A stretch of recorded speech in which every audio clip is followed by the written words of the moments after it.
like, I don't even get the ick. I genuinely, I'm like furious. I'm like, what? Swallow your freaking, take a breath, take a break. I'm not gonna go anywhere. Just stop talking for like 3 seconds.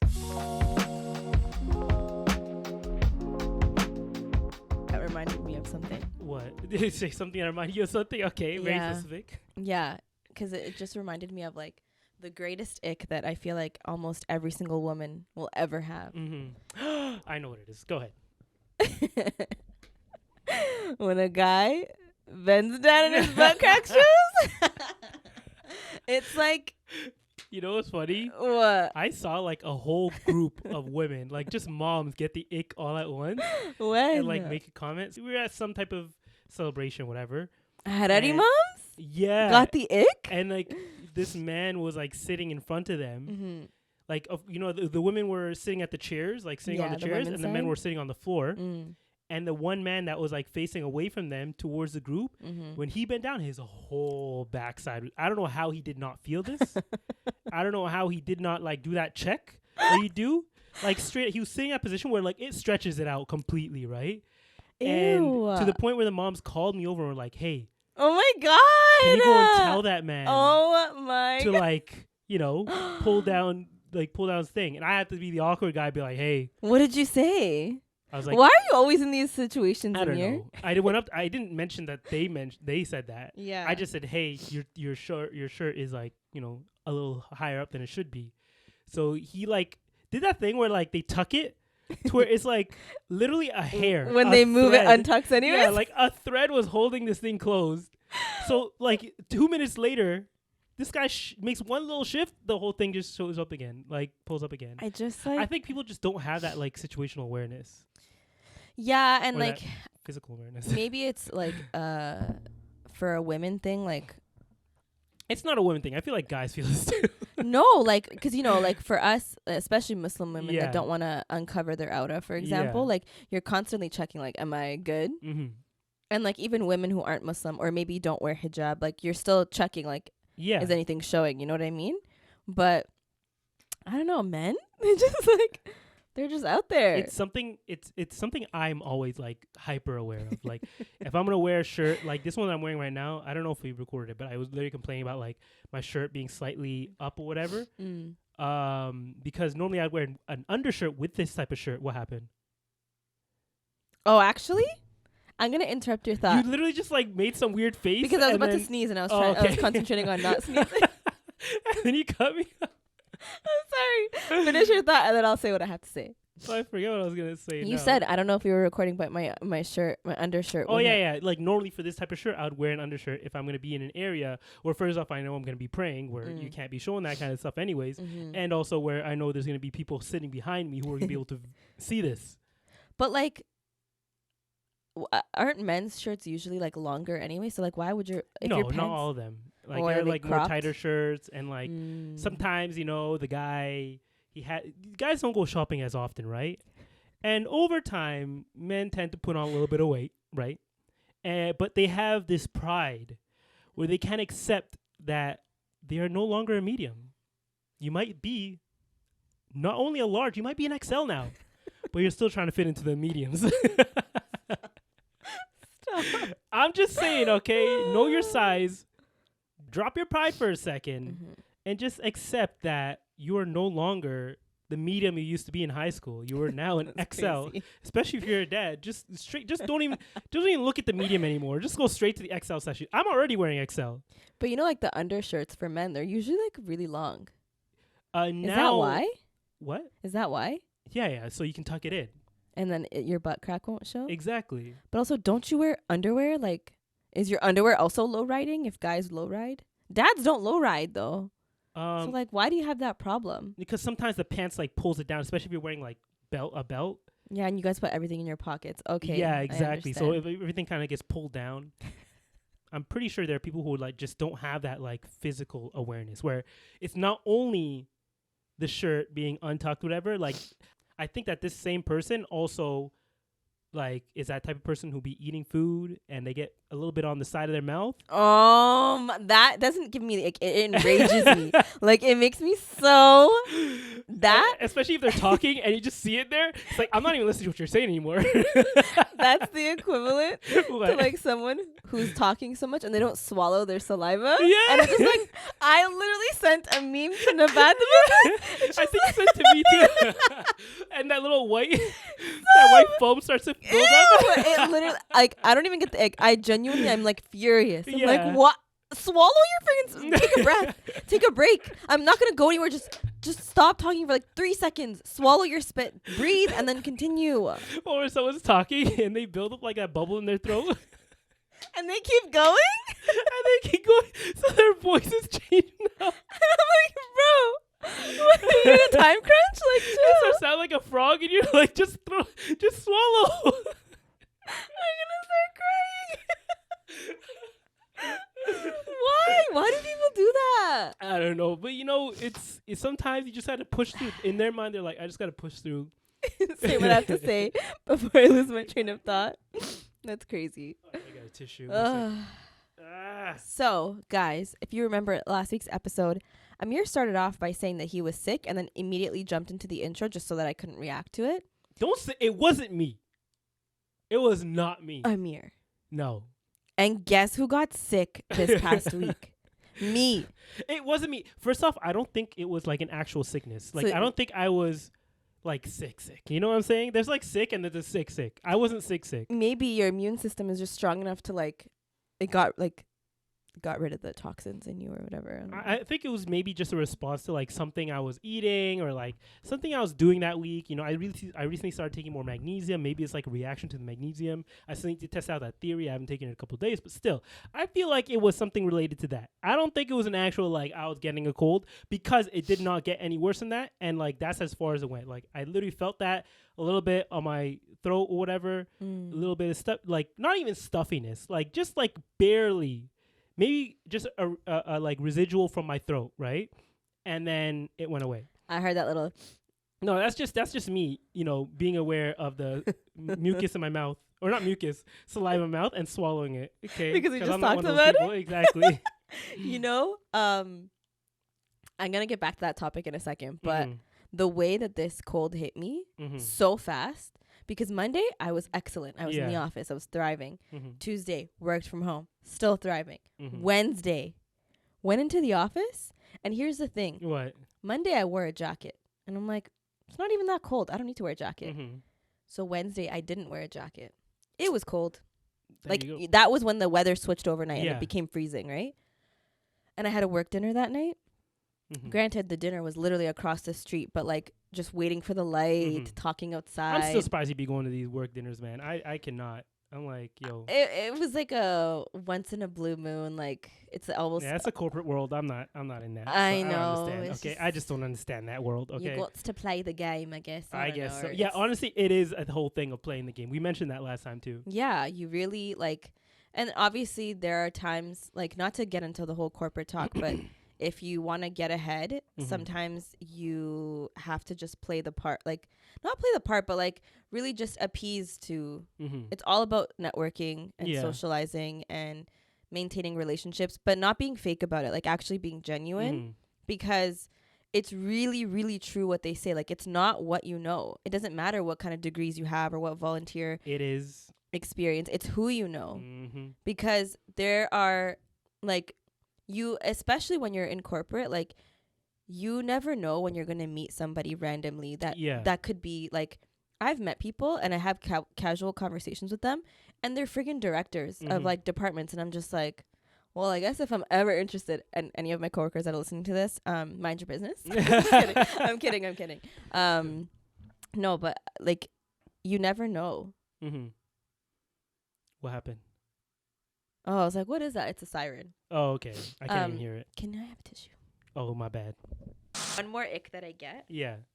Like don't say that while you're picking your nose. I was just repeat that. Okay, fine. Okay, one more ick that I get, like, and it makes me like get a physical reaction to it. Yeah.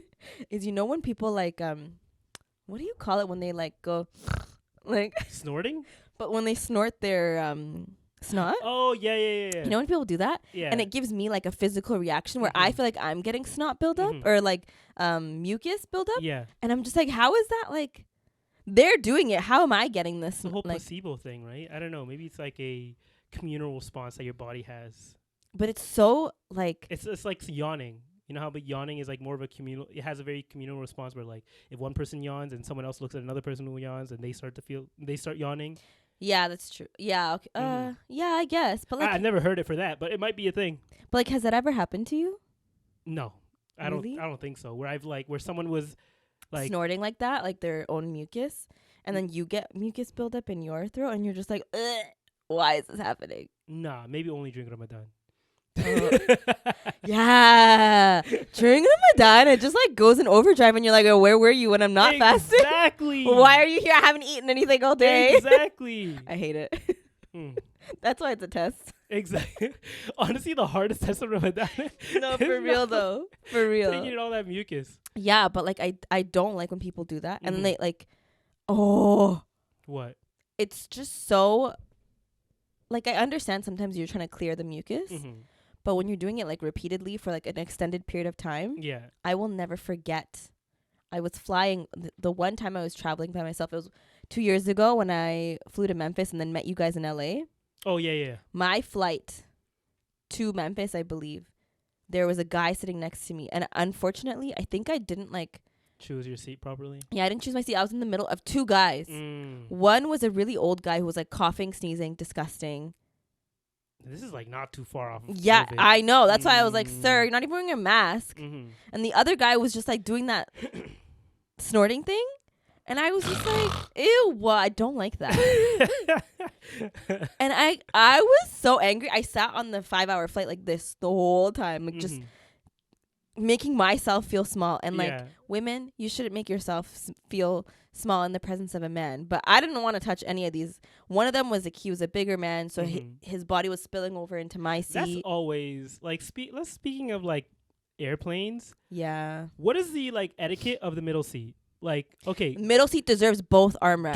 Do they deserve both armrests? Yes, because they have nowhere else to go. Because for me, recently I was stuck on two flights. Well, one flight where I was stuck in the middle seat, and I didn't know. Thankfully, like I was doing pretty good in the middle seat because like I already naturally just cross my arms a lot of times. But like when I sleep, I would like usually sleep with my arms tucked in or whatever. But I wasn't sure, like, dude, does my elbow go behind and the other guy's elbow goes forward? Oh. Like, does the other guy wasn't using his elbow thing, so I started, like, leaning on it every once in a while. But, like, what is the etiquette of that? Because technically, there's not enough elbow. They should have two arms. They should. For, like, for both people. Exactly. So you don't have that, like, awkward moment where you're throwing bows to each other, Well, the etiquette is whoever sits like naturally more forward puts their elbow in the front, and then the person who sits naturally like more back, then they would put theirs in the back. That's how I would see it. I can see that. Oh my god, sorry. But got a little bit of that blame I'm just talking about. I know. All that snorting. Honestly, when you were talking about it, now my like throat kind of feels a little weird. I don't know. You see? I feel like I have a hair in my throat though. That's different. Okay, snort. Fine, I'll just plug my ears. Go. No. I'm good. Okay. Yeah.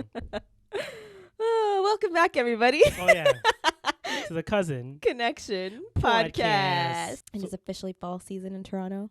It's been fall actually. Has it? Yeah. When did fall come in? October 22nd. September 22nd. September?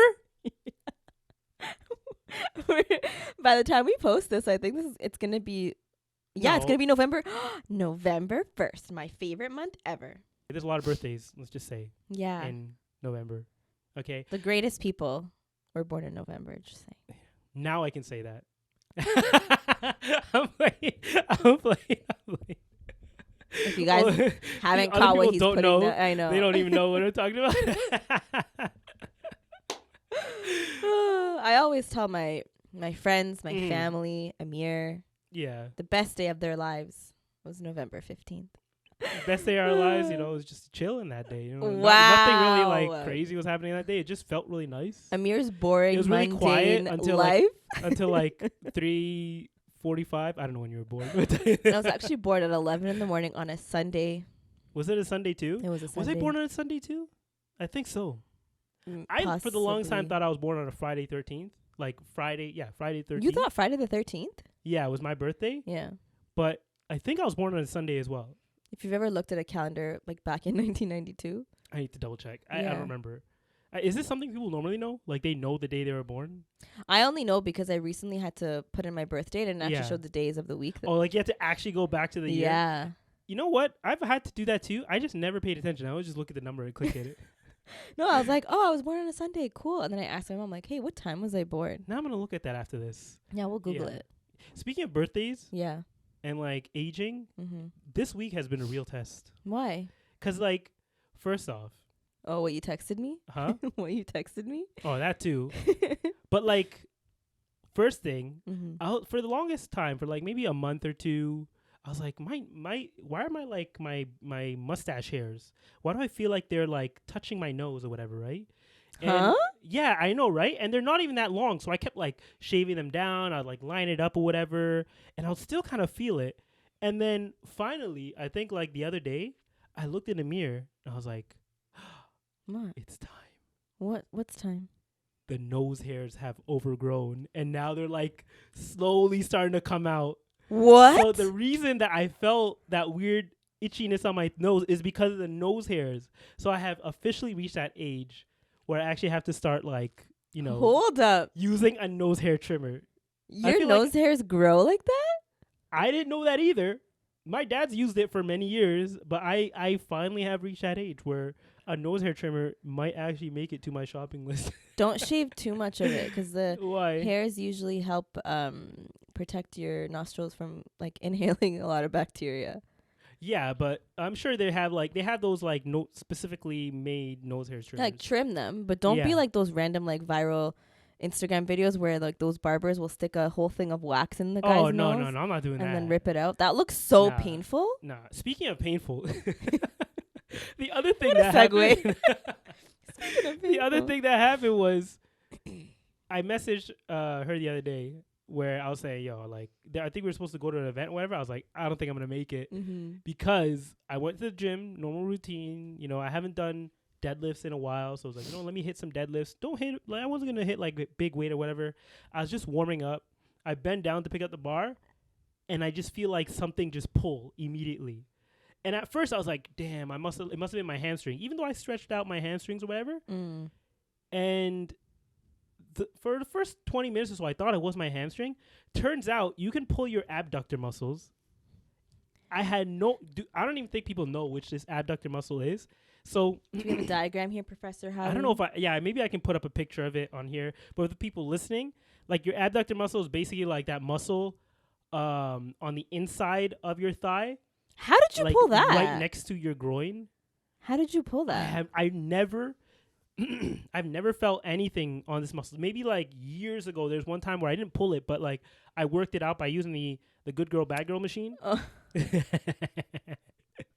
Yeah, I know what you're talking about. The abductor and adductor machine. Yeah. But after that, like I've never felt anything. I never even thought to stretch that or massage that area at all. And when you don't realize how much of these smaller muscles you use or how often you use these smaller muscles, because I literally could not like walk properly for the rest of the workout. I immediately just started doing back workouts at that point. I skipped legs completely. And to get to the pain part, I have these like patches that I use. They're like A535 patches. I don't know if they have them in America, but essentially they're like those icy hot patches. And I had one for my back, which is basically like a large patch. It's like, I don't know, like 10 inches by 4 inches, whatever. I was like, oh, this might work for my leg. You know, what's the difference? My back and my leg, right? But I didn't account for the fact that it would be in a very sensitive area, as I mentioned earlier.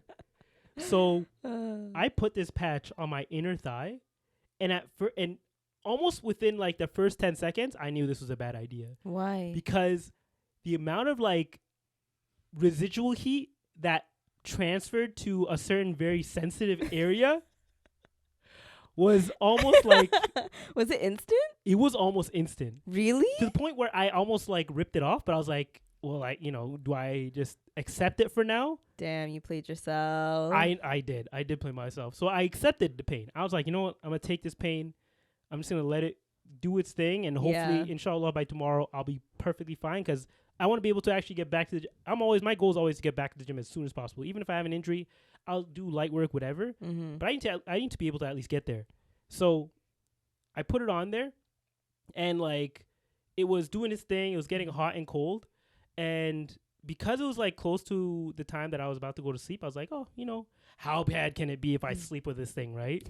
Because I was thinking of taking it off, but I was like, oh, it still has a lot of that like stuff that whatever medicine is. It had a lot of that on it. I don't want to waste it, I'm still a little frugal out here. So I left it on there the whole night. Isn't there a time limit? Like there is supposed to be a time limit, but let's not worry about that. I left it on all night, and then I wake up and I go to the bathroom. I forget that I even have it on at this point. I like pulled down my pants to like go to the washroom, and I see his patch. I was like, oh yeah, the patch. Amir. I feel like a girl who forgot to like take out her thing. No, girls enough. You can literally die from that. Oh yeah, I felt like I was gonna die. Cause tell me why. God. Putting it on, it's not like a very sticky material. Tell me why this thing felt like I was like, like ripping off wax from that sensitive area, because this thing was pulling off every hair. Yeah, obviously. It felt like it was pulling off my skin. And like because you slept in it. What? You slept in it, and probably the heat warmed it up and made it extra sticky. So I was pulling this thing off. It took me literally like 15 minutes to take this thing off.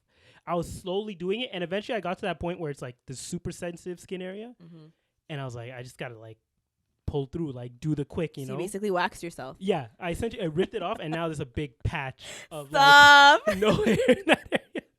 There wasn't that much hair there anyways. So what you're saying is what? You can survive getting waxed. I'm never gonna get waxed. Well, there's no point in getting waxed. Let's just try. Can we just try waxing your legs? No. Let's just try it. I feel like if you ever wanted to enter a bodybuilding competition, you have to. I'm not a bodybuilder, so I don't have to. But isn't that what you're aiming for? No, I've never wanted to do bodybuilding. Bodybuilding is a whole different world, man. That is not my world at all. I do not have the discipline to do that. Yeah, you do. You have discipline. I have discipline. I have discipline to a degree. I have like.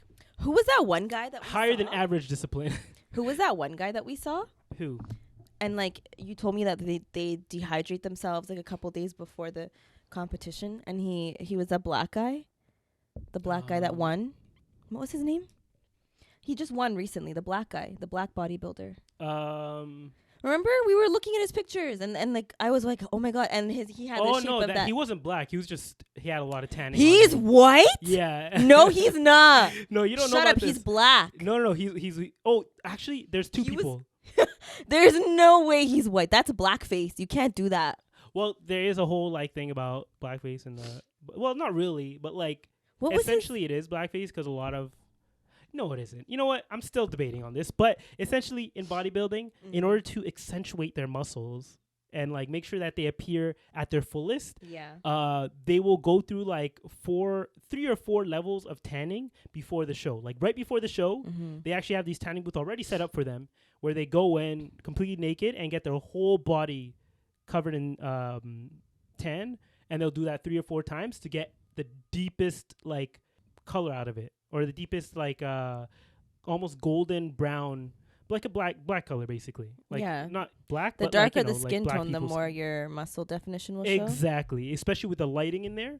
They found that out. It's because, if you're a pasty white dude or whatever, if you go inside there, the definition is not going to come through. Even if you, like, oil up your body? A darker skinned black man. What? Even if you oil up your body? Yeah, it doesn't show up as much. So a lot of them do that, where essentially they all get darker than I am. Yeah. With tan. They're like my color. Exactly. And if you're Caucasian and you look like me. But, it's sort of accepted in the bodybuilding world that this is like what they have to do to be able to at least compete with people who of darker skin tones. But the black people tan too. They tan not as much, but they usually oil up a little bit more. Yeah, because their skins are, especially the dark ones, their skin's already like tan to a degree. So they just have to, well, it is skin. More than 10, but in order to accentuate a little more, they put oil on them so it shows up. Yeah, so that's just, a little bit insight into the bodybuilding world. But I think the person I did show you was black, and there was another guy who did win, so I don't know if I was confusing the two there. But is the black guy You remember? You know who I'm talking? Yeah. I just don't know his name. I can't remember it either. It's fine. But you remember we had this. Yeah. Okay. Yeah.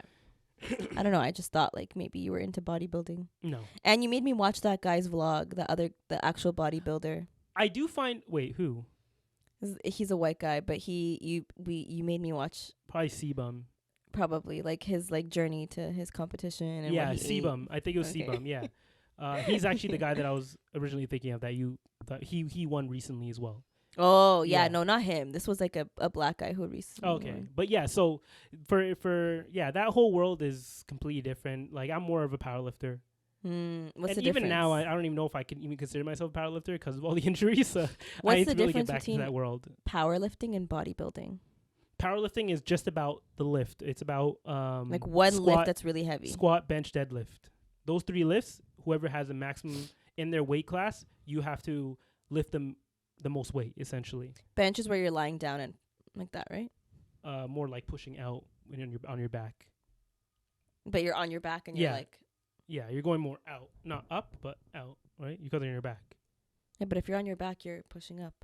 Oh, sorry. I think just the way you're pushing your hands. I thought you were pushing up. But yeah. Essentially, yeah. Yeah, we're thinking about the same thing. We're thinking about the same thing. Okay, yeah. Okay. So, yeah, that's bench press, and then your deadlift is the one you pick it up from the floor. Squat, everyone knows what squats are. But, yeah, the goal of powerlifting is in your weight class to be able to lift the most weight. While bodybuilding has nothing to do with a workout or weights or anything. It's just about how you look. Yeah, but don't you have to lift weights in order to get muscle? Well, yeah, you have to lift weights to be able to get those muscles. Yeah. But that's like all before the show. The actual show itself is how do you look, right?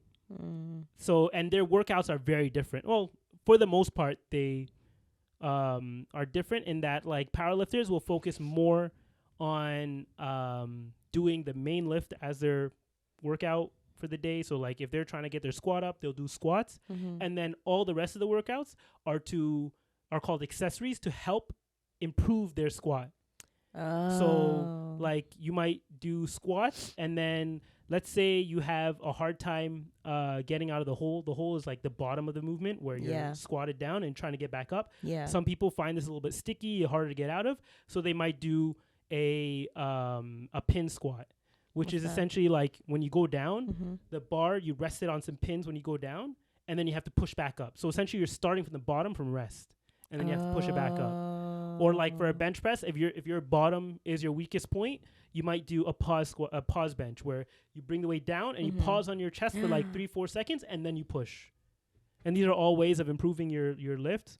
While bodybuilding is more of, they are going to the minute detail of their muscles to the point where they'll say like their peak of their bicep is not high enough, or it's not showing as much. So they might work on like just the concentric, like very specific movement that helps with that, and maybe another muscle that helps push up that muscle. So it's very like scientific in a way. But they're both very scientific, but bodybuilding is even more detailed to a degree. So they're essentially isolating muscles. Like they're very isolated. Then those people online that are like, oh, you can't do isolated workouts for specific muscles, that's a lie then? You can't. No, that's, people say you can't do isolated workouts to spot reduce fat.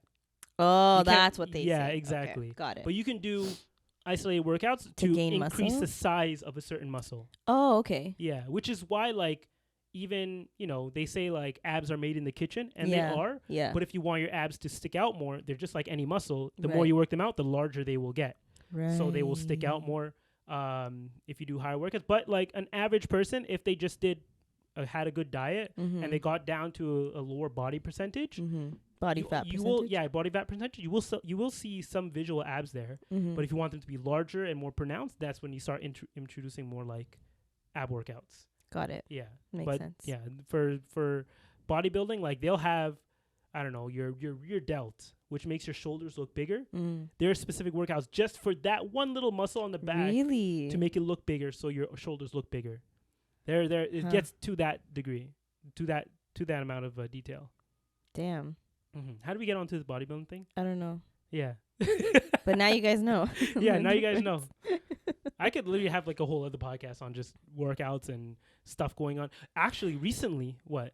I was just going to say, I actually met someone that you know too yesterday at the comedy show. His name is Sabri also, Oh, I already coincidentally. know Sabri. Yeah. Yeah. From like around childhood. Yeah, and I was like, I haven't seen him in so long that I thought he was his older brother. They look exactly the same. Low-key. To me, yeah, I haven't seen either of them. Like, they look so similar. Yeah. And that's actually someone who you could ask more about bodybuilding because he has done a bodybuilding show. Yeah, and I was like, oh my God, like, have you ever talked to Amir about the podcast? Mm-hmm. And I was like, we should have you on one day if we ever talk about it. Yeah, he actually did a show, so he would be a good person to speak more about that. Okay, Sabri, if you're listening to this, because he said he listens to the podcast. There you go. So we can have one too. But yeah, so that's a very niche. The bodybuilding world is something that I'm interested in. Oh. Like, to watch, not to participate. Like, you wouldn't try it just once? No, because the thing is that I the reason I said earlier that I don't even know if I'd call myself a powerlifter is because I do more power building workouts, which is a mix of both powerlifting and bodybuilding, where you're doing those lifts to bench, squat, and deadlift to like increase your weights in that, your ability to lift in that. But you're also focusing on like, getting bigger arms or growing your legs or doing other workouts to improve also your like body composition. So you're trying to increase weights and your technique, but also increase the muscle and definition body comp. Yeah, because body comp is a huge thing. Like, people don't realize how much they can affect the way their body even looks just by doing different workouts to improve their body composition, or like in their eyes improve their body composition, because everybody's idea of what the ideal body looks like is different, right? Yeah. So like some people, let's say they want to have more like an hourglass figure. Like, a way you can do that is by doing more back workouts, wide grip back workouts, to increase, because sometimes you can't really, your body has an amount that like it can reduce to, if that makes sense. Yeah. To where like your hips can only go down to a certain size, right? Like, let's say you're someone who's a little bit more, has naturally more wider hips. Yeah. So in order to make the hips look smaller, you need to increase everything else, right? Well, so you would want the hips to look bigger, but your waist to look smaller. Sorry, your waist. You're talking about the rib cage area, right? Yeah, the rib cage area can look, can be larger for some people, and some people have a smaller rib cage, right? So in order to increase that hourglass shape, I'm just trying to, because I know a lot of women listen to this, you might do something to increase your the size of your back and like shoulders, the upper back area, your upper right? back and shoulder area, to create the illusion of that hourglass shape. Because if your top is bigger, and you increase the size of your legs as well, then the middle will naturally start to look smaller relatively to them. Yeah, but a lot of women have that fear of appearing too manly if their shoulders are too wide. But the thing is that unless you just have the genetics to gain muscle like crazy, like you just have those genetics, it's almost impossible. Like, you see guys, natural people. I'm speaking of people who are natural, who don't take any type of enhancers or supplements. When I say supplements, I mean like the illegal supplements. And unless you're taking those, like, it's almost impossible to look as muscular as those people do. Right? So you can increase your size, but that definition, a lot of that comes down to how you're dieting at the time. And the diets, yeah. So it's a very unrealistic thing. The reason I can understand why people think that is because they see what they're seeing online and on Instagram and all these other social medias, but they don't realize that a lot of people online and on social media are doing things to specifically look that way, and things that you just don't have access to begin with. So don't even think that that's something you can do unless you're genetically inclined to be like that. Which is crazy, because you see those same people that are using illegal substances to look that way, and they'll be like, oh, buy my like ebook, join my program to look like me. Without being transparent about the fact that they did enhance themselves in a certain way. And it's very rampant, especially in the like lifting industry. It's very, very rampant, where people aren't open about that, and even will actively deny it and like call out people for saying that they are on it. Well, it's illegal, right? So won't they get in trouble if they admit to it? It's like a very gray area kind of thing, right? Like a lot of times they can say, oh, it's doctor prescribed, especially now with like TRT, like testosterone replacement therapy, which is a legal way of increasing your testosterone count, which is what a lot of men go for, at least. Like, there's now legal routes of doing it. Of course, it's more expensive. The cheaper way, of course, is getting it illegally. But there are now legal ways of getting these supplements and these performance enhancing drugs. I forget there's a word for it specifically. PED. PED, exactly. I was like, PhD? No, that's not. I know, I was about to say. Wait, I just realized it enhanced. I was going with the H instead of E for some reason. Yeah, that's why I was like, PH. What's the H? But yeah, so I try and, warn people that, like, the things you're seeing online, a lot of them are, especially the ones who are not disclosing, a lot of them are actually using certain supplements to look that way. That's not right. Yeah, and it can unfortunately warp a lot of people's minds on what is realistically, like, what is a realistic goal. Yeah. Especially now, even with Ozempic, right? And unfortunately, like, once side effect, or I found out how Ozempic works, and it's actually not that crazy. All it does is suppress that certain suppresses your enzyme, appetite, or like that certain thing in your brain that tells you you're hungry. So you don't feel hungry, so you don't even feel like the need to eat something at that moment, right? Yeah, so I've that's seen a why lot you're of losing TikToks weight that are like that. But also, I don't know how not legal, but like I don't know how she did this, but Kourtney Kardashian has like a vitamin, like a gummy vitamin brand. I didn't know, but okay. She has a gummy vitamin brand, and it's like targets different things, sleep. Yeah. Like different things. She has one that's because Ozempic is GLP or whatever that's. I can't remember what it stands for. She has one that is a GLP gummy vitamin. I don't know. I would see if that's actually even proven to work. Like, someone should do a third-party study or whatever, because the thing about the vitamin industry is that it's not regulated, in that they can literally say, like, oh, our vitamins have this amount of this and that or whatever, but it could literally be like sugar and water. And because it's not a regulated industry, there's no one that can really hold them to account, unless like someone does like a third-party study and actually calls them out for it. But that's only in the States, right? I believe it's in all markets. I'm not sure exactly. I would need to double check. Yeah. But I'm pretty sure this is just a huge issue in the like vitamin/supplement industry, where a lot of these companies are advertising that they have certain things in their pills or their supplements, but it's like maybe half of what they're saying is in there, or sometimes nothing at all, or it's like a different chemical altogether. Yeah, so there's a lot of issues in the vitamin industry right now, and supplement industry in general, that need to be called out. I'm sure there's a lot of videos that call this out already. No, but I was just shocked because I didn't know that you could encapsulate that into a... I didn't know either, so I would definitely need to look into that, or I would have people look into that for sure. Yeah, because every time I hope see people have looked into it, like videos about Ozempic or just like similar drugs like Wegovy, Manjaro, whatever other things that they have, the number one comments are always like, "Oh my God, how did you get that?" Like, apparently it's like this exclusive like thing. Not everyone can get it. Yeah. Like for whatever reason, super expensive or whatever, right? So I'm so pretty it could be that. It could be people just capitalizing on it and not actually putting those things inside there, or like that's messed misrepresenting what they're actually putting inside, and that's so messed up. Capitalizing off the fervor over this whole like Ozempic trend. But so I did my research on it too, because like I didn't want to talk about it and then sound stupid and like not know what I was talking about. But essentially, it started off as a diabetes medication to help regulate blood sugar. But then I guess we spoke about it, and then they realized like, oh wait, you also lose a lot of weight on it. Yeah. But then there's like actual like pills. What's it called? What's the diabetes medication? The famous one. What's not it called? Not Ozempic, right? No. It's like before Ozempic was ever a thing. Yeah. My mom used to take it. Metformin. Oh, okay. Yeah. I was like, what is it called? Yeah. That apparently does the same thing.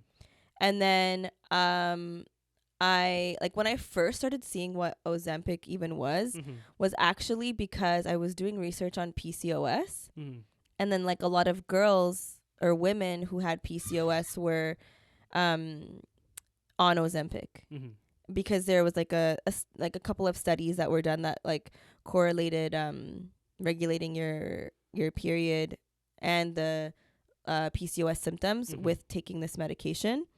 And then they would show like these like extreme weight loss videos. Yeah. Transformations. Yeah. And so I'm like, whoa, like what's in that, like what's in this drug? Like I want to look it up. And then it was like everyone, whether they have PCOS or not, girls, guys, men, like everyone's on it. And I'm just like, what is this? Like, is this even safe? Like, and then, when I knew that it became like the popular drug, because, every single celebrity that loses weight now is accused of being on it, is when I saw it on TV. Usually they'll have those things and then the infomercial will be like, side effects may include, and it's like really fast. Yeah. That's when I was like, damn, this thing is like. They started advertising it on TV? I saw it on TV. Really? Yeah. Nah, people don't realize like how. First off, like if you're misusing the drug, the pen, whatever, the needle, like if you're not actually diabetic, because the only studies that actually prove that it's like it was done for diabetes. The weight loss thing I think is relatively new. Yeah, it is. Yeah, we've only heard about it in the past year or two. Yeah. And it's like, okay, you lose all this weight. Do you stay on it forever? Do you get off? How do you maintain? That's the thing. Like you don't. If you're not building up the habits that require you to, like, once you're off this, to stay in this new shape that you're currently in. Yeah. How are you going to stop yourself from even getting back to where you were before? Because the thing is, the whole reason why you lose weight is because you suppress, like, you don't eat as much. Exactly. So you're naturally in a, like, even if you don't work out, you're automatically in a calorie deficit, which is going to further prove you can. But let's just push that back. I'm just saying, you're proving my point. We've argued about this 100 times. But it literally like okay, go ahead. Keep going. But my thing is, when you eventually stop, doesn't your appetite come back to what it used to be? Well, or does it just like it stay? Does. Because it's tricking your brain. That's still there. It's just stopping that signal from getting to you. Let's say you're like 300 pounds and you start doing these needles every day, whatever. And then you lose 150 pounds and now you're 150 pounds. Wouldn't your appetite change as it doesn't matter if your appetite has changed if you're not eating the proper foods, like the lower calorie, richer, more nutrient rich foods to begin with, then and you go back to eating and you've always just been eating the same things you are, maybe you're just eating a little bit less of whatever you're eating before, you're just going to eat maybe a little bit more, and that little bit more is going to be getting you over that calorie surplus, getting you to that calorie surplus, and then you're just going to slowly gain it back. It might not be immediate, but you're going to be over time just slowly building it back up, and you're not even going to realize it. This is for the person who's not using it effectively. Yeah. Are there because sorry, you might make the case that I was about to make, but go ahead. Yeah, like I was going to say, like the smart person or the person who's trying to make this like a long-term lifestyle change would have to literally change their diet. Yeah, they would have to change their lifestyle. Sorry, yeah, their lifestyle, not just diet, but like even move more. And then when they eventually get off the drug, they don't have to be so dependent on it. Definitely. So it definitely, they both come together. Like if you're going to be taking this, you're going to take this drastic step, whatever, like, that's your choice. You should be making a more of a lifestyle change in unison with that, in conjunction with that, exactly. So because hopefully you're off of it like sooner rather than later, like you don't do this for many years, because you can grow accustomed to it and you can start to rely on it essentially. Yep, exactly. Then you're setting yourself up more for success if you like actually make that lifestyle change while getting onto it. Then wouldn't one be able to argue that you're not losing weight because of Ozempic? You're losing, like, it's just like it's like just helping you. Yeah, it's helping you, but at that point, it's like, why even take it? Why not just do it the natural route? You've seen a lot of people do it the natural route. Yeah. So you might as well just go with that. And also, like, have you seen people call it the Ozempic face for a reason? Like, it's very hard to be able to lose that weight, but also keep muscle. And grow muscle while you're in such a calorie deficit, because it's so low that, like, you literally would have to change to like a carnivore diet to be able to get enough protein in your body and enough calories to be able to give your body fuel to build those muscles, to build that muscle, so you don't look very disproportionate, like similar to that whole body recomposition thing I was mentioning earlier. Right. Like it throws off your whole body recomposition because you're just losing the weight, but like now it's just revealing all the places where you've been neglecting over time, because there are certain muscles that if you neglect them for a while, like depending on your body structure, you're gonna look kind of like lopsided in a way. It really depends on the person. Yeah, but like the one thing I don't understand, like I've heard of Ozempic face, but I don't get it because you don't have muscle. Well, I guess you do have muscles in your face, but like you don't. Is it the collagen that you lose or the fat? The fat. It's the fat, yeah. Oh, never mind.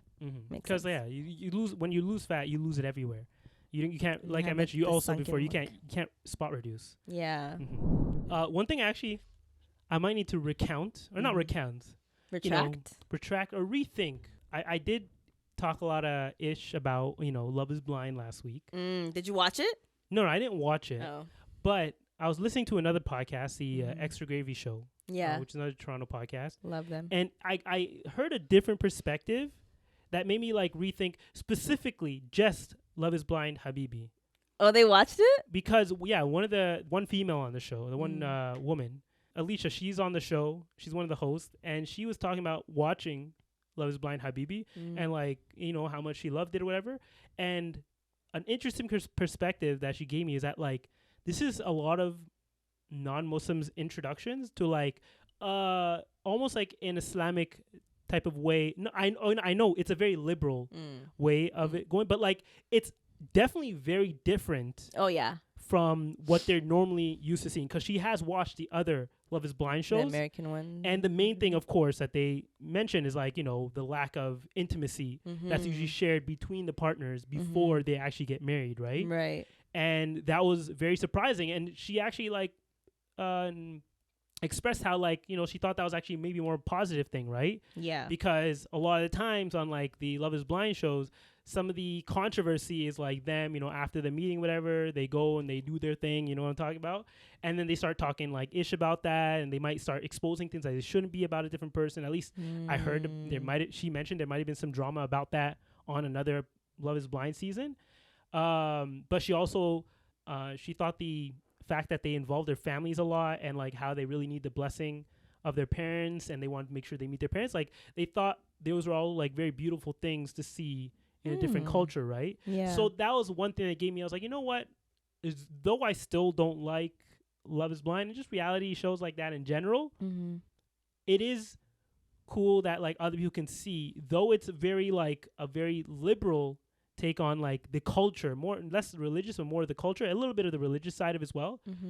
But it's interesting getting the reaction to that and seeing the positives of holding off the intimacy to a degree until you actually until you get married, and how important it is to involve family and ask the all important questions, to have certain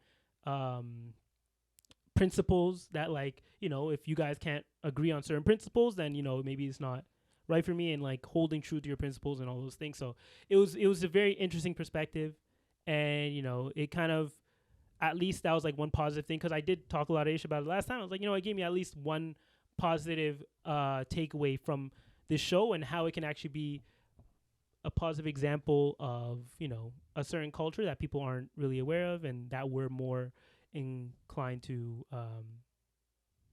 respect, or like not respect, but it just kind of enlightens you to other cultures. But actually, you know what, this past week I was watching, I there was a day, it was actually Wednesday, I knew I was gonna have a long day at work, so I'm like, I need to get my workout in now before I go to work, which meant 5 a.m. I've thought about that. I still don't. It actually, no, but you know what's crazy? What?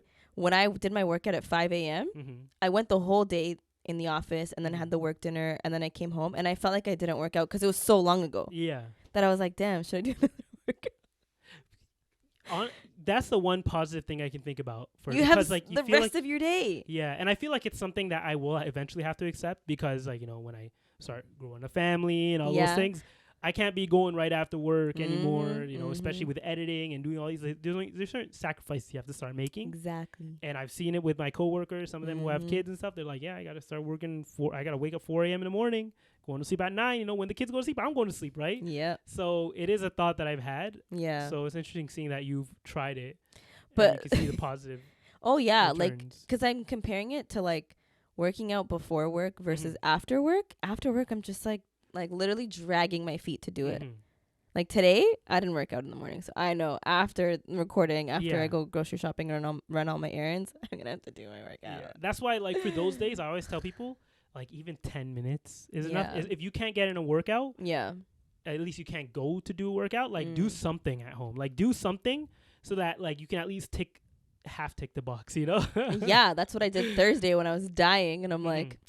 My workout was scheduled to be an hour. I'm doing 30 minutes, and that's all I can do today. Yeah, because if that's all you can do, I think there's actually a guy that I follow on TikTok. I forget. His name is like something wellness. I can't remember the exact name. But he's always preaching about, like, you know, it's very easy. You know, get your 10,000 steps a day. Yeah. You know, get your diet in check, all those things. Like, you know, it's not hard to do. Just here are the tips and tricks that I've learned. And he even is real sometimes, and he's like, yeah, I just went to the gym today. I wasn't feeling it. I was in there for like 15, 20 minutes. I did a couple push-ups, went on a treadmill for a bit, did some crunches and ab workout, and I dipped.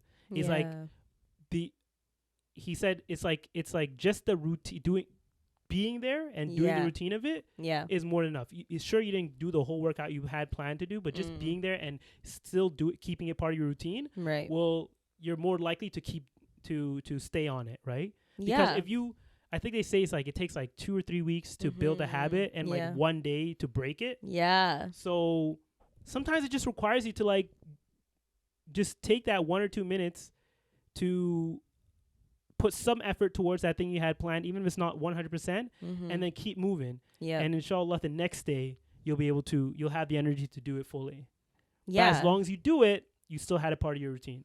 Exactly. And so that day, it's 5 a.m. imagine. And I'm doing like intervals, like running intervals, run, walk. Yeah. So as I'm doing this, I'm like, might as well watch Love is Blind. So you know how I have a standing desk? Yeah. I just like made it really high. And as I'm going, I'm watching Love is Blind. I think at this point, everyone who has watched the latest season has already finished this episode. But one of the couples who is there another Love is Blind? The American season. Are they all going at the same time? Yeah, they essentially. Oh, okay, yeah. But so this one of the couples that I feel like they hit it off pretty well from the beginning, and they were like doing really well. They, I think it was like a couple days before their wedding. The guy breaks up with the girl. Yeah. I'll tell you his reasoning in a second, but it was just like she was like hysterical, like.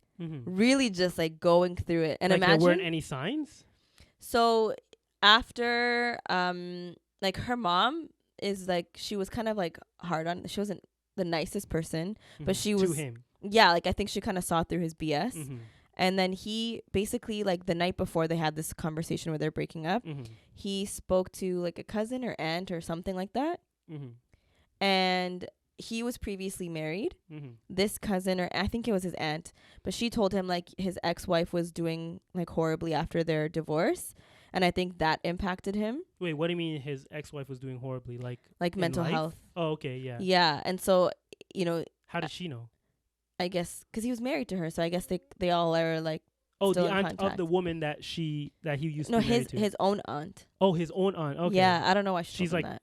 Like keeping in touch. I okay. But he brought that up to the girl that he's engaged to now, and like he used that as like, oh, you know, when she told me this, like it kind of got in my head.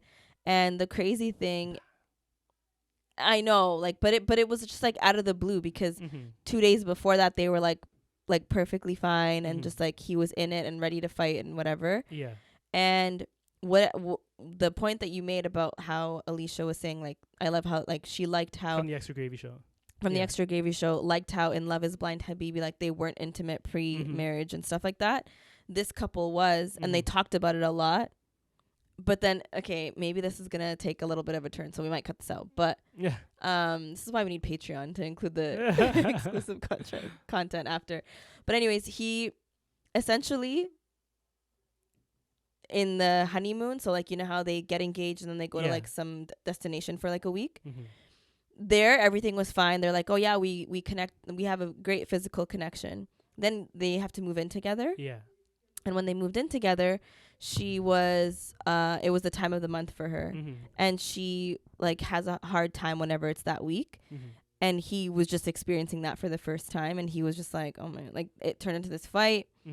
And then he told her like he was scared to have kids. She told him to use contraceptives and he said no. And that's what their fight was over. Like literally over that.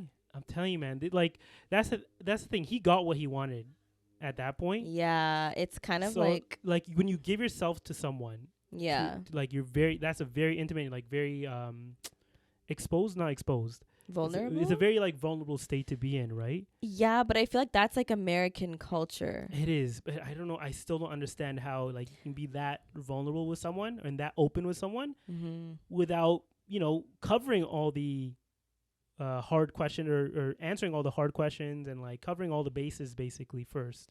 I think it's so yeah, but it's so normal for like if you're not.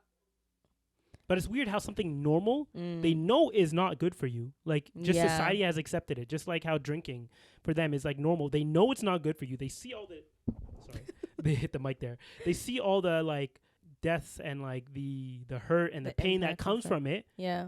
Including this being intimate with someone before marriage, yet they still accept it as something that's normal and is just expected within society. Yeah, you're right. It's really weird how they think that they're the progressive ones. No, I know. And and it was just like so sad. Like imagine I'm running and like literally sweat trickling down my face. Yeah. And this girl is sobbing. And I don't even think I was like taking in the scene. Yeah. And then on my way to work, I was like flashbacks. And I'm like, damn, that was a tough breakup. I'm like, I feel like I went through that with her. What? Yeah, no, it was very like he it did was her a service, honestly. Yeah, I think now.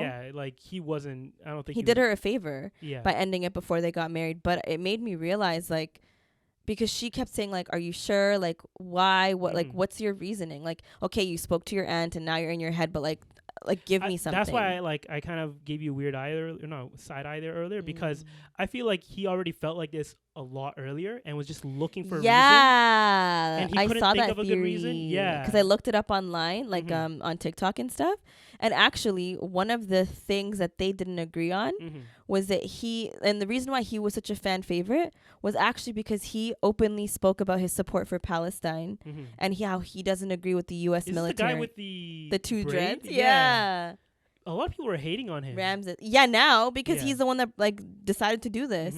But in the beginning, he was like talking, because she served in the military and he told her he didn't support that. And she was That's like, the video I saw. Yeah. The thing is, this is weird how like worlds collide because I have a very like pro Palestine TikTok algorithm. And because this was sort of related to that, he showed up on my thing, and that was my first like introduction to him. So I thought of him as more of in a positive light. No, he was, and we were all like, "Yes, King," like period. Like he's not afraid to speak up about it. And she said to him like and her friends and her mom and stuff were like, if she was to ever go back, he was like, that's grounds for divorce. Exactly. Because he's like, morally we don't align. And like, fine. But also, why would he want to be?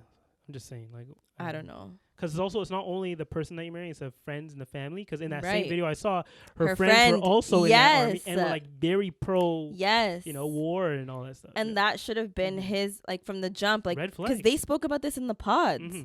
So he knew, and they still decided, to, like, well, she's not in the military anymore, so, like, we're just going to move forward. Sorry, that's her past. It is what it is. Yeah.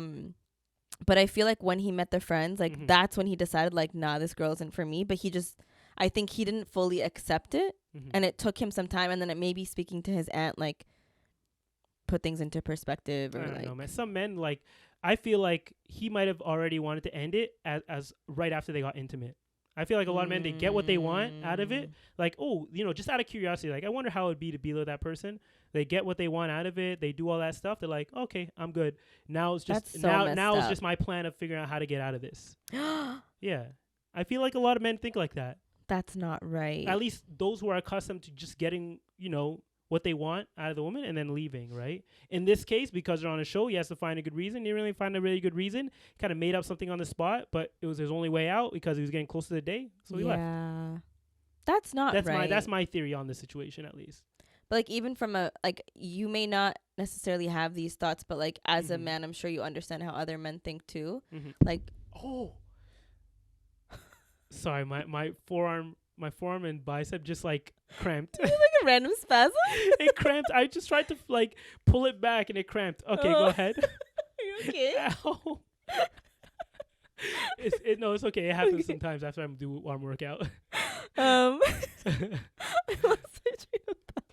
Oh right, I was saying as a man, even though you may not necessarily agree with this thought process, do you feel like that's the, like, not epidemic, but like that's the issue today with, like, because a lot of people have been complaining about like dating in today's society and how difficult it is because men are either have a fear of vulnerability or commitment issues, or they just like don't know how to get deep mentally and emotionally. Like, they're just strictly I feel like a lot of men, because it's like they know they have all the options in the world at that point, right? So like, if they're willing to give me all that I want anyways, like the things that a lot of men are thinking with the thing down there instead of the thing up here, right? So not that a lot of great men out there, okay? I'm just saying sometimes trying to not get the guys to hate on him. I feel like a lot of men are gonna think that I'm like bagging on them right now or turning on them. They're gonna be like, simp. Yeah, but this is just something I've seen and maybe it's because I'm online a lot. This is what I'm shown. But we see it in how society is currently dealing with relationships and marriage. It even happens in the Muslim community, right? There are a lot of men who have been exposed to like want certain things. Sure, they're not going as far or even some of them might be going that far as getting having like intercourse with someone. But like cheating, you mean? Huh? Cheating? Not cheating. Just like when they get into a relationship, even with another Muslim woman, they are looking for like certain things. Yeah. Including, in Islam we call it zina. They're looking for those things too. For someone they're trying to find someone who's vulnerable enough to let them do those things. Yeah. While not having that full commitment. That's how far it's reached to the where even in the Muslim community you're seeing things like that, right? That's sad. So think about how it is in the non-Muslim community where that's not even like a thought. Like, oh yeah, sure, do whatever you want. There are people who are, they're talking about what are they called, the body counts. Oh, body count. Yeah, body counts is a thing, and these are all just symptoms symptoms of like a sick society and like how it deals with relationships and intimacy and how important it really is to people. And not important, but like that sacredness of intimacy and like how people should be how people aren't holding on to it as much as they should be, right? Because of that, we're seeing all of the things that are going on today with relationships and marriage. So what would your advice be? Not that I'm going to put you on the spot to give unsolicited advice. Well, like the advice is always just to go back to the teachings of Islam and like be abstinent. Is that the word? Yeah, abstinence is definitely like key. Like that's 100%. Yeah. Right? If society we went back to that, I feel like it would solve a lot of problems both with like relationships and marriage, and even it might even like be connected to other issues going on with society that we aren't even aware of that are being affected by these things, right? Yeah, if men are easily controlled by the physical, like if that's all that drives their change. Yeah, like but if it's not that intimacy isn't important. I just think like pre-marriage, because when you work your way up to marrying someone, you're making a lifelong commitment, right? But being intimate with someone pre-marriage is not a lifelong commitment. It's a however many minutes it takes commitment. Like you're there for that time, and then you can literally F off after that. Yeah. So I think like if you, and this is not us like preaching at you guys, you know what I mean? Like to each their own, but we're just saying like from what we've seen, if you focus all of your energy on, especially if you're dating or getting to know somebody and you're trying to get married and you don't want to, and you're stuck in this cycle of like, oh, like I was talking to this girl or I was talking to this guy and things fizzled out after X amount of months or weeks or whatever because we did this. Like maybe then you just have to be a little bit introspective and realize that you can't always, what's the saying that I want to use, or the the thing. You can't give everything away for free right off the bat. You know what I mean? You kind of have to like make them work for it. Yeah, and people would come back and say, "Oh, you're just judging, right?" People there's no judgment, but like we know these things because they've worked, and like you know, it's we know because also our religion preaches these things, right? And our religion is perfect, so whatever it is telling us to do, or whatever it's commanding us to do, is for our own good. For our own good, even if people currently can't see the benefit of it, like they don't realize how it affects generations going forward. But even something like, we won't even use like the intimacy as an example, but like I know so many people, non-Muslims, who were heavy drinkers and then they stopped drinking and they tell me how their life has changed when they stopped drinking alcohol. Yeah. And I'm just looking at them like, I've been telling you. It's like, when you stop drinking poison, of course your life's going to change. I've been saying. It's literally poison, but whatever. And I always, every time we're at these work dinners and stuff, I always get the question of like, don't you ever like crave it or want to try alcohol? And I'm like, not if I've never tried, like, sorry, but like I've smelt it. It doesn't even, like, if it smells bad, why would I want to drink it? But if you think, even what they're saying to you, they're like, oh, you haven't, like, ever thought, like, how does poison taste? I think there's literally a Instagrammer who's actually a non-Muslim, but he's a funny comedian who doesn't drink. And he said that exact line. He's like, I don't drink, and I go to parties, and I always get this question. He's like, not even once? It's almost like the question we get when we're fasting. Not even water? He literally said it's the exact same like tone and everything, but in regards to alcohol. And he's like, no. It's like, have you ever said someone, have you never tasted poison? It's like, not even once. It's like, it's poison, bro. Why are you telling me to drink poison? Right. But it's weird how society can accept certain things over others, and it's maybe very it's backwards one of those, a lot of times. It's one of those things where like, well, everybody's doing it, so. Yeah, but if everyone jumped off a cliff, would you? I wouldn't. Actually, that does make me think. That saying, I start to realize that people would, like, if everyone was jumping off a cliff, maybe metaphorically, but like even almost literally, then people might actually contemplate jumping off a cliff. At least that's how I've seen, like, do the reactions of what's going on today in society. With like Trump out here and everything. Trump's like essentially like jumping off a cliff in my eyes. Did you hear what happened recently with Trump? No. So actually, there's a lot that I wanted to talk about today. How many minutes are we? We're like an hour and 10 minutes into this. What? I don't know if we can cover. Maybe we can like quickly go over a lot of the things. But so, if you ever thought about voting for Trump, you might think again after this, or maybe you're not. Because you might be the person who would jump off a cliff. But it recently came out. So his 4-star general, I think his name was. Oh shoot! I've got to write down his name. His name was like Terry something. He used to be a 4-star general. What does that even mean? 4-star general. General for the army. Oh, right. Okay. What else, general? Well, why isn't he a 5-star general?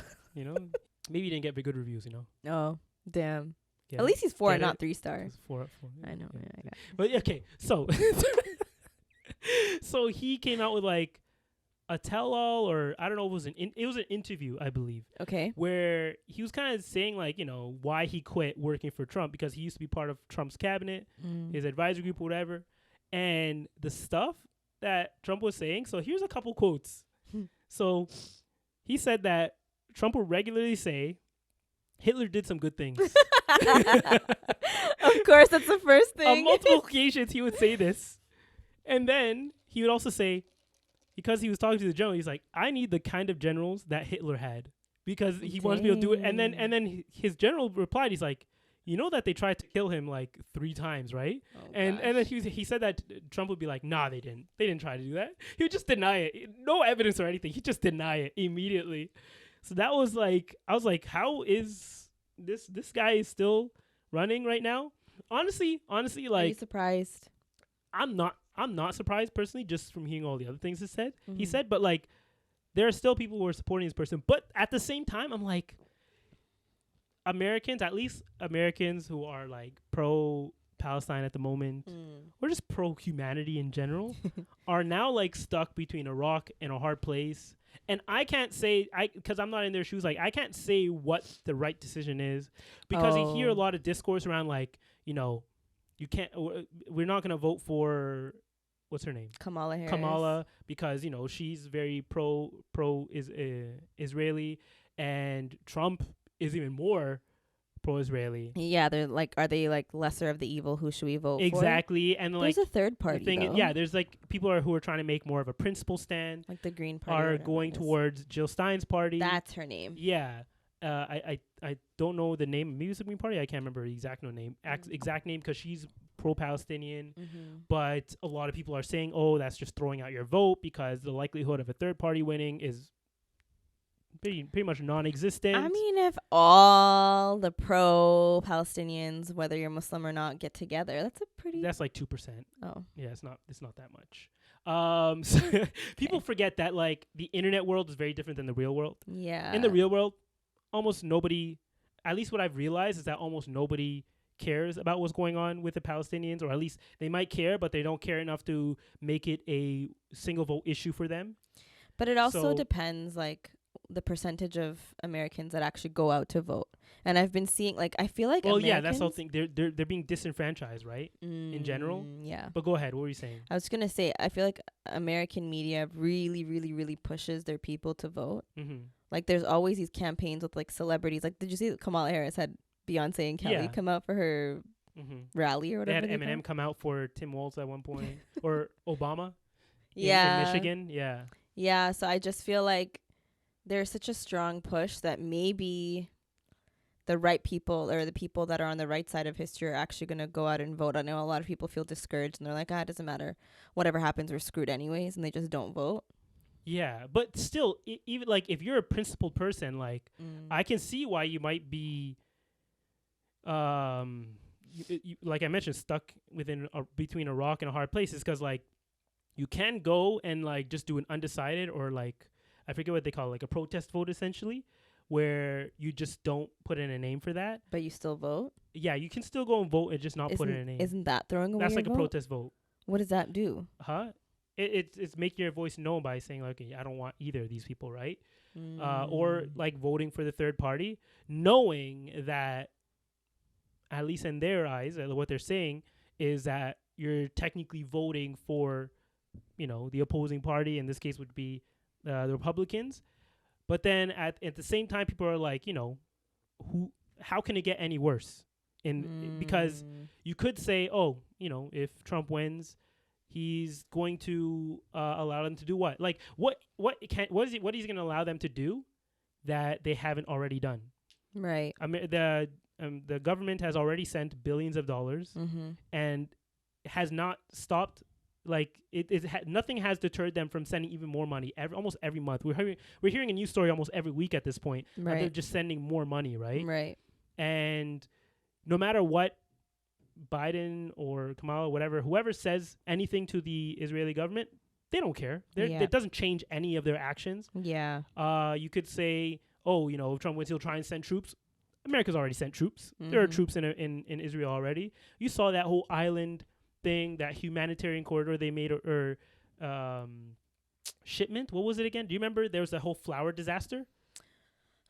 The flour massacre. Sorry. Oh, where they sent. Where they made like an island. The American government side, they made like a $200 million island that was off the coast of Gaza, and then they said that they would be able to provide aid through there, right? And they're like, oh, the Americans are doing something, but then it turned out that was all a Trojan horse. Yeah. Where they put on, I don't know, maybe it was IDF or even American soldiers. I think American soldiers were also part of this. There's no way. Where they like hid them in the trucks. They put them in. That's messed up. They drove them in, and then the people who were desperate for flour went running towards these trucks. They immediately started opening fire on these people, and you saw what happened with that, right? Yeah. So it's like the worst. When you try and go down the line and be like, okay, how can he make it worse? Trump in this case, there's very little he can do, because even the rhetoric he uses, even if he tells them, go ahead and do what you want, they were going to do it anyways. Yeah, they've been burning people alive.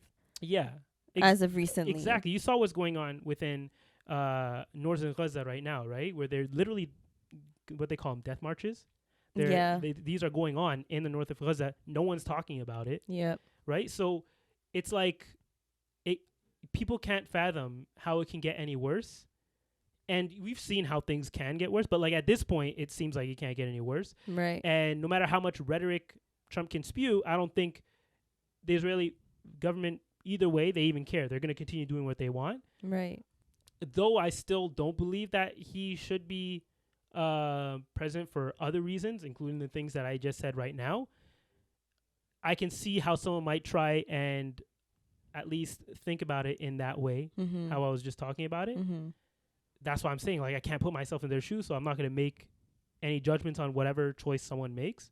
It's just interesting, you know, seeing the place that they're stuck in right now and, like, you know, the hard decision people have to make right now. Yeah, we're definitely speaking from a place of privilege where we are, we literally have the luxury of sitting back and just watching instead of having to feel that pressure of, like, oh, my God, my vote could or could not influence, you know, the next 4 years of the United States and the rest of the world at that. Exactly, because outside of what's going on in Palestine, like, they still have their own issues going on within their own country, right?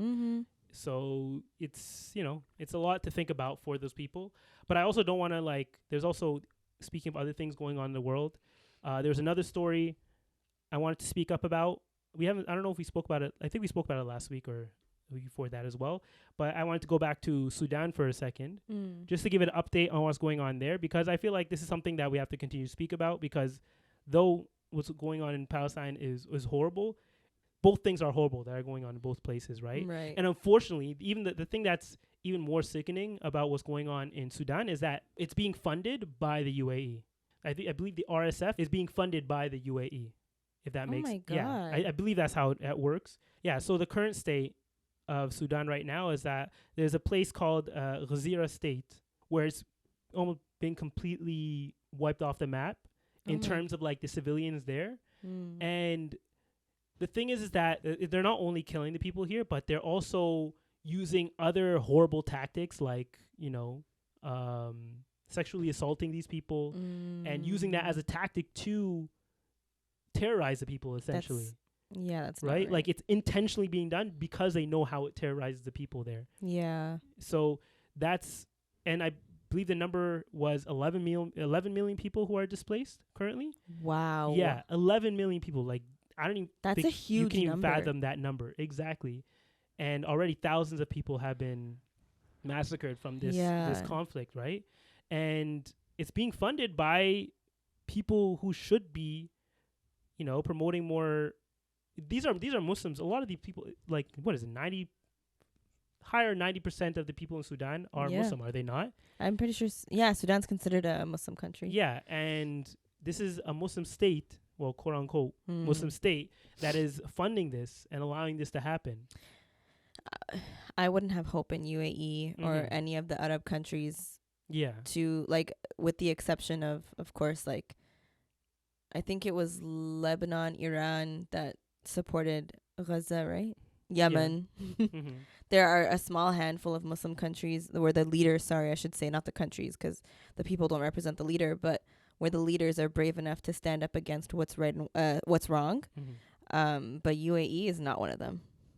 Yeah, they've always been very, like, you know, just money focused. Oh, 100%. Wherever the money is going, they're going to do that. If they feel like they can, because the reason there's funding the RSF in this case is because they know they can strip the land of its resources. It's all for resources, right? Yeah. They're just doing the same thing that the Western governments are doing. Greed. Yeah, it's all greed. Just so they can build their higher mountains, right? Skyscrapers. Yeah, they're skyscrapers. Sorry, just so they can build their skyscrapers. It's but I just wanted to give an update on that situation as well, because it's just horrible. That's what's going on in these two hotspots in, like, the Muslim nation. Yeah. And inshallah, pray for them. Yeah, we got to pray for them, and that whatever conflict is currently going on is taken care of, and the people can get back to, you know, safety and basically all the things that we currently take for granted, right? Yeah. Like being able to not worry about whether they're going to be alive the next day or not. Exactly. You know, have all the shelter and food and sustenance that they need. Before we end the podcast, I wanted to cover a few more replies. I wanted to reply to a couple people who left some pretty interesting comments on our last video. Yeah. The first one being Diam. Let's just say Dia M. Oh, Dia M. Okay. Mm-hmm. Dia M in theory, in Pairs, which is the app that we spoke about last week, is a good idea. However, having people pay for sometimes months on end while not being matched was why I came off. So this is actually someone who used to use it. I would hope if they're using AI to match people now, it's not being done superficially. And actually, I did see a reply because there was someone who made a TikTok complaining about the service and how she didn't find matches, and like there's some issue, and because she wanted to get off the app, she wasn't getting her money back, even though she wanted to cancel like 3 months earlier. And Zakaria actually came out and made a video reply specifically to her saying like, "Hey, we made a mistake here. We're still growing. Yep. This company grew, or this app grew like This app grew exponentially faster than we thought it would. Yep. So, there are certain things that we weren't prepared for, and we accept that, and we're going to make sure you get your money back, and we're going to improve these systems." And he did mention, I believe it was being done like by people originally, but he is introducing like an AI feature, like you mentioned last week, right, to improve the matching service. So hopefully these things are addressed with that. And she actually mentions, I would hope that if they're using AI to match people now, it's not being done superficially, and that you can see the match criteria. To marry someone who isn't attractive. Oh, this is also a reply to the unattractive thing, thing that we mentioned. She said, to marry someone who isn't attractive to me also depends on whether they are just not attractive to me or not considered attractive to many people. Big difference. Yeah. Because some people are like, you know what it is? When you could meet someone and they could be like conventionally attractive, meaning like to majority of the people, they'd say, oh yeah, that person's good looking. Or you could meet someone who is not conventionally attractive. However, their character is beautiful, and that in turn beautifies them. Like usually someone's personality and their character can help, can make or break someone. Because there are people who are conventionally attractive, but the worst person on the inside. Yeah. And then over time, you'll notice, like, you'll look at them and you're like, you ain't even all that. You're not even that cute. Yeah. But then there's someone who may not be conventionally attractive, but because they're so beautiful on the inside, naturally, like, you won't even realize it, but they become more attractive on the outside to you because they're such a good person. Yeah. I think that's like the typical rule. Like, I understand that part. I was talking about someone's ugly, but that's different. A face that only a mama could love. Exactly. Yeah. But thank you for your response. And now another one I had was actually in response to us speaking about Liam's death, or him passing away. His name was English Blade. He said, Liam's death really shook me. I loved One Direction as a kid, and the way he went crazy, but not surprising. Oh, the way he went is crazy. Yeah, the way he went is crazy. Sorry. But not surprising. They were severely overworked as 16 or 17-year-olds because Simon Cowell and his company knew the 5 of them came from working class families who didn't know their rights. They did X Factor, 5 world tours, 5 albums, interviews globally in 5 years. Crazy. They ran them as boys dry, and he spoke about how they were too big anywhere they went, so they were locked in hotels and didn't question it because they didn't know how security worked for them. Not the other way around. And they can't say no. So basically, like, they thought the security was there to hold them in place. When they realized security is working for them, they could actually go where they want. They would just follow them, right? Right. And Liam said he developed alcoholism, which he never recovered from. Another thing, alcohol, I'm just saying, man, never a good place to be. Zayn developed severe eating disorder, which his family made him leave the group because of. As a fan, I always knew he wasn't okay, but I didn't realize how bad it was. And that's something you typically see of people who come into the industry very young. They're usually taken advantage of, and once they grow out of it and they're no longer useful to people, they're left to deal with the consequences of all the things they were put through as children by themselves. And then you see things like this happen. Even if they do eventually come back and make a career out of it, like Liam did, they still haven't fully. Some of them haven't fully dealt with the trauma and the things they went through as children, essentially, when they're like exposed to this whole world, right? So this is just an example. He's an example. Liam was an example of that. But it's something that we see happen a lot of the times, and a lot of people in our childhood who grew up to have similar ends like this, or whether it be better or worse, but still not a positive place to be. Yeah, it's like on one hand you get to live this what appears to be a fabulous life. You have a lot of money, or maybe you don't. Maybe you have a horrible contract and you get scammed, but you have a lot of fame and everyone adores you and they know your songs that you may or may not have written yourself. Who knows? Yeah. At the expense of your freedom. You can no longer go to the grocery store. And as this comment said, apparently they were locked in their hotels. Of course, you're going to resort to alcoholism. A lot of people don't drink alcohol because it tastes good. It's more of an escape, right? Because it's a mental break from reality itself. So it's very sad. It's very sad to see, like, and there's all these reports about, like, coming out about his autopsies and, like, what they found in his system and all that kind of stuff. But it's not surprising because, you know, these guys went through a lot. Yeah. There's actually one more comment that I want to talk about from Maymuna about Impairs. It says, I've been on Impairs since February and there are no black African men on there. And then another comment said, can you share what your experience was? Yeah, I can see how the demographic can be more like... anything else. Anything else. It's very...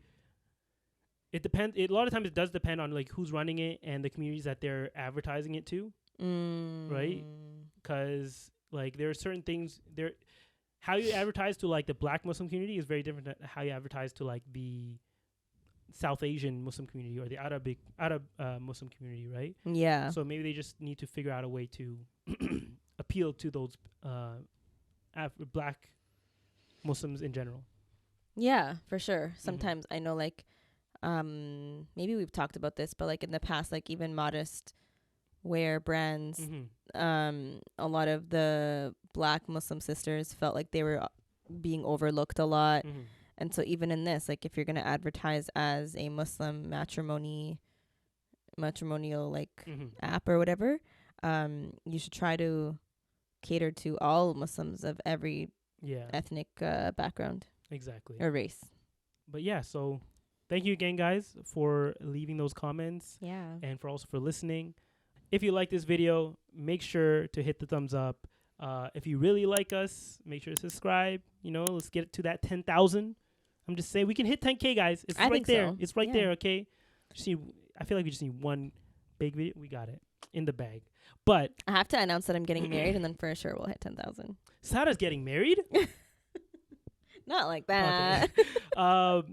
But yeah, so make sure also to follow us on all our social media platforms, Cousin Connection Pod, for all our updates and clips that we make from this podcast. But until then, we'll see y'all next week. Bye.